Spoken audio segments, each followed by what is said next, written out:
आज लाइववेल फाउंडेशन तरफ जो मागणा स्वास्थ्य शिविर आयोजन करा आम जिले में यहाँ निश्चित भाव में एक स्वागत योग्य पदक्षेप एवं मु निश्चित भाव में कहीपरि जे यही शिविर आयोजन द्वारा समस्ते आमे समस्ते निज निजर स्वास्थ्यर वर्तमान अवस्था संपर्क आम सचेतन हो पारिबा एवं सचेतन हेले आम निश्चित भाव में निजर स्वास्थ्य संपर्क में आम तापाई जहाँ पदक्षेप दरकार नहीं पारिबा एवं निजे सुस्थ रहिले आम परिवार मध्य सुस्थ रहिबो आम जिला आम राज्य निश्चय सुस्थ रहिबो एवं गोटे कथा आउ थे कहबी जे लोक माने साधारणतः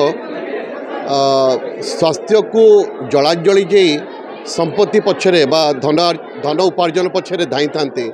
किंतु किछि दिन परे सेही लोक माने सेही धन संपत्ति को खर्च करिथांती निजर स्वास्थ्य को फेरी पारिबा पई